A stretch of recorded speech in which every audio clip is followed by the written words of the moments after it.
আইসিসির কাছে যৌক্তিক দাবি জানিয়েও সুবিচার পায়নি বিসিবি, বরং বিশ্ব আসর থেকে হতে হয়েছে নির্বাসিত। ভারতের বিপক্ষে অবস্থান ছিল বলেই এমন পরিণতি, তা আর বলার অপেক্ষা রাখে না। এই ঘটনায় আরও একবার প্রমাণিত হয়েছে আইসিসি চলে বিসিসিআইয়ের ইশারায়। বলা যায়, ক্রিকেটে এখন একচ্ছত্র আধিপত্য ভারতের। খেলাটি নিয়ে চালু হওয়া এমন সংস্কৃতি নিয়ে উদ্বেগ প্রকাশ করেছে ক্রিকেটারদের আন্তর্জাতিক সংগঠন ওয়ার্ল্ড ক্রিকেটার্স অ্যাসোসিয়েশন। টি-20 বিশ্বকাপ থেকে বাংলাদেশকে দূরে রাখা দেশটির খেলোয়াড় ও সমর্থকদের জন্য এক দুঃখজনক মুহূর্ত। এ নিয়ে গভীরভাবে ভাবার প্রয়োজন রয়েছে। ক্রিকেট তখনই সবচেয়ে শক্তিশালী যখন প্রতিটি দল ও খেলোয়াড়কে সম্মান করা হয় এবং ন্যায্য শর্তে অংশগ্রহণের সুযোগ নিশ্চিত থাকে। সব দলের অংশগ্রহণ ও অবদানে টুর্নামেন্ট সফল হলেই খেলাটির সেরা রূপ দেখা যায়।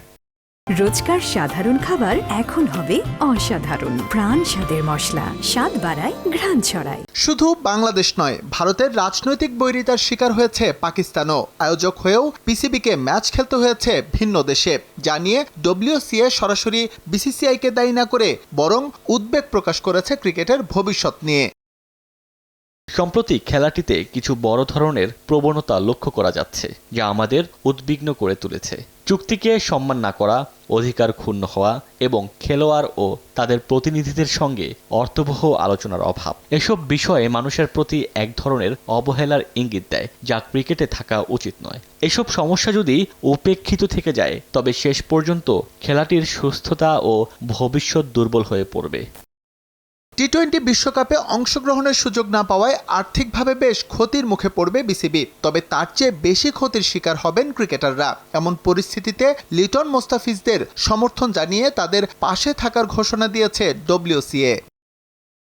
এই মুহূর্ত ক্রিকেটের জন্য আত্মপর্যালোচনার একটি সুযোগ। বিভাজনকে জায়গা না দিয়ে লিগ ও খেলোয়াড় সহ সব অংশীজনের সঙ্গে একসঙ্গে কাজ করে ক্রিকেটকে ঐক্যবদ্ধ করুন। খেলাটির দীর্ঘমেয়াদী সাফল্যের স্বার্থেই বিভক্তি দূর করতে হবে। বিশ্বমঞ্চে প্রতিদ্বন্দ্বিতা করার সুযোগ হারানো বাংলাদেশের খেলোয়াড়দের প্রতি আমাদের সমর্থন অব্যাহত রাখছি। তবে সমবেদনা জানালেও বাংলাদেশ যে আইসিসি কর্তৃক অন্যায়ের শিকার হয়েছে সেই বিষয়টি নিয়ে সরাসরি কোনো মন্তব্য করেনি ওয়ার্ল্ড ক্রিকেটার্স অ্যাসোসিয়েশন।